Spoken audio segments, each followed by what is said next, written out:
And down here at the bottom right-hand corner, we have Mouse ThorZaIN spawning as our green Terran player. And his opponent up 2-1. But losing the last game is our blue Terran player, and it's also Jjakji. ThorZaIN correctly identifying that Jjakji does not need luck. He only needs to have fun. That is true. That's what I was wondering, because ThorZaIN has been doing just the have fun lately in a lot of his games. But the very first game, if you remember, he put G, HF. I didn't know what that was all about. I don't know. He only wishes his lesser opponents, his lesser adversaries luck. Maybe. I don't know. I'd say I don't think he would want Jjakji to have good luck this game. No, not at all. Yeah, he wants to win. He wants to advance, man. He wants to get that trip to IPL 4 in Las Vegas. It's coming up next week. Now, all of these guys still have made money. We pay out the top 8 in this tournament of the 16 players that are here. So, Select yesterday, you know, still going to get some money as well. Now, ThorZaIN and Jjakji are guaranteed $500 where they're at in the tournament right now, even if they would lose out from here. So both these guys still going to get a pretty good paycheck for what was essentially, you know, 3 best-of-5s of StarCraft, 4 best-of-5s of StarCraft. Yeah, not bad. Well, I mean, they deserve it. If you play that well, you deserve it. Yes, very much so. No travel costs associated with that. Just a good old fat paycheck. There you go. All right, let's see here now as Jjakji has not done any sort of 1-rax gasless fast expand this entire set, as he is putting up his gas on normal time. ThorZaIN, on the other hand, looks to be doing just that, as he does have 1 barracks up, no gas on the way, and appears to be saving up for a command center. Yeah. And I think we're probably going to see, you know, a little bit longer game from both of these guys.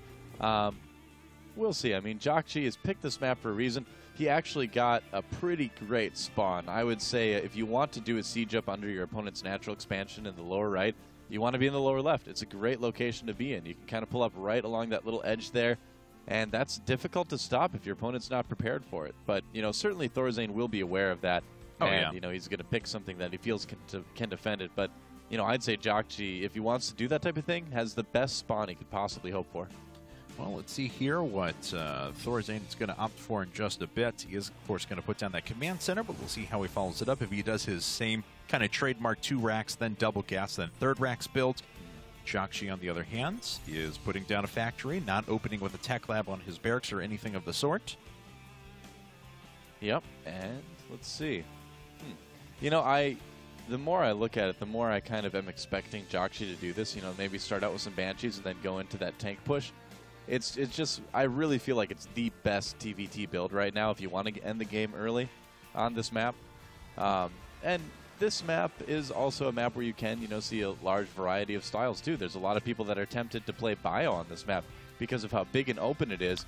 And an opening with tanks really quickly does kind of exploit that. Well, we actually have 2 barracks and a factory coming out of Jjakji now as he adds on his 2nd gas. So this is certainly going to be very heavy 1-base play. There's the tech lab right away on the factory. His opponent, on the other hand, ThorZaIN, is going after what I was describing before, the 2 racks, then double gas, then add on the 3rd racks right after that. As he starts his gas production now, he'll be able to move into a bunch of upgrades, but he is going to have to defend a monster number of units coming out of Jjakji in just a bit. Yeah, so the question is, will Jjakji decide to just use his barracks for Marines, or will he put a tech lab on it and maybe get stim or something like that?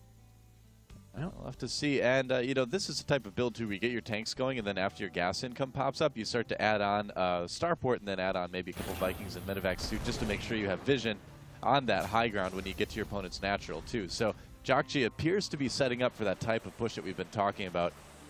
ThorZaIN's going to have to be prepared. Yes, he is. Siege mode has not been researched yet. Jjakji now has the gas for it, but he's allocating his minerals elsewhere as he is producing 3 Marines at a time. That is going to be quite the mineral sink for him, but there we go. It's siege mode coming up. I'm actually surprised he's going for siege mode this fast. He must really want to push quickly with this, because normally you would start the 2nd tank a little bit earlier because you don't need siege mode quite that fast.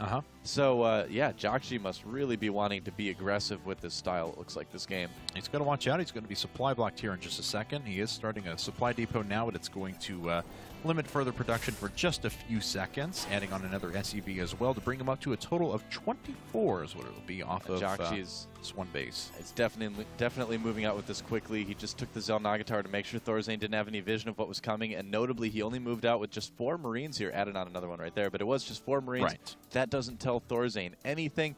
ThorZaIN, you know, looks like he will have combat shields done by the time this push happens, but you know, will he have enough Marines to handle it? Ah, there we go, sending the Marines right to the edge of the cliff. Yeah. He's expecting exactly what Jjakji is going to do, and if he decides to scan on that Xel'Naga tower, he's going to know for sure. Actually, now would be a great time to scan, although he did just mule, but yes, he did. All right. He should know. He should know it's coming here. Well, it looks like Jjakji's just going to go up and around. He's not even going to bother with this. He's just going to move around. ThorZaIN seems to be on top of it, though, moving his Marines to the front. Oh, he was just moving his Marines down. He did at least attack move them, though, so he didn't get the worst possible engagement, but now his bunker is under fire. Yep. Good thing it's empty. He's going to salvage that right away, but that's going to mean his command center is going to start getting hit. ThorZaIN checking out the army, wanting to see exactly what his opponent has there. And ThorZaIN is in trouble. He needs to respond quickly with this. Oh, my God. There he goes. That was a huge group of Marines that went down right away. The SCVs are all dying as well, and it looks like this attack is going to get cleaned up. There it is. GG. And ThorZaIN is knocked down into the lower bracket.